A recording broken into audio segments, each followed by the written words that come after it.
ইলিশ ইলিশ আর ইলিশ, যেখানেই দেখি ফেসবুক থেকে আরম্ভ করে সবার শুধু ইলিশের গল্প আর ইলিশের গন্ধ। বন্ধুরা, বাজারে গেলে 2000, 2500, 3000, 5000-এর গল্প। আমিও একটা এনেছিলাম 800 ওজনের, কিন্তু সেটা ভালো হয়নি। সেই জন্য ছোটো ইলিশগুলোই এবার ট্রাই করে দেখলাম। লেজা মাথা বাদ দিয়ে কেটে নিয়েছি। আরও মাছ আনলে কচু শাক দিয়ে সেগুলো নয় ট্রাই করব। যাই হোক, দাগাগুলো আপাতত লবণ মাখিয়ে নিয়েছি। যত সাদা নাকি তত ভালো। সেই জন্য দেখুন, মাছগুলো এখন ভেজে গরম গরম গলৎকরণ করার ইচ্ছা গরম ভাতের সঙ্গে। সর্ষের তেলটা তো বেশ গরম করে নিয়েছি, মাছগুলো ছেড়ে দিলাম। এপিট ওপিট উল্টে একটু ভেজে নিলেই ব্যাস, কেল্লা ফতে।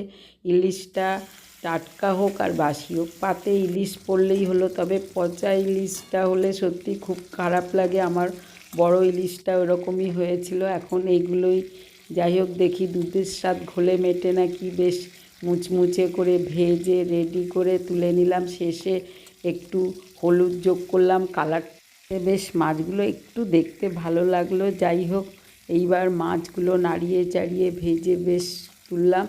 গন্ধ তো খুবই আসছিল।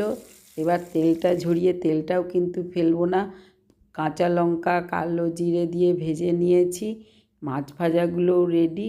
চলুন, গরম গরম ভাতের সঙ্গে এবার ইলিশ দিয়েই ভাত খাওয়ার ইচ্ছা। তার সঙ্গে একটু উচ্ছে আর কুঁদরি ভাজা, কুমড়োর একটু ভাজা করে নিয়েছি, ইলিশ মাছের তেল, ইলিশ মাছ ভাজা, আর একটু বন্ধু সঙ্গে আলু মেখে নিয়েছি। ইলিশ মাছের তেলের সঙ্গে আলু ভাতে মাখাটা দারুণ খেতে লাগে। আর একটু মালাইকারি করা ছিল, টক দই। এইগুলোর ভরসাতেই আজকে শুভ দুপুর। বন্ধুরা, সবাই চলে আসুন, সঙ্গে মিলেমিশে খেলেই হলো। ইলিশের ছোটো হোক আর বড়ই হোক, ইলিশ তো আছে, আর কি চাই বলুন।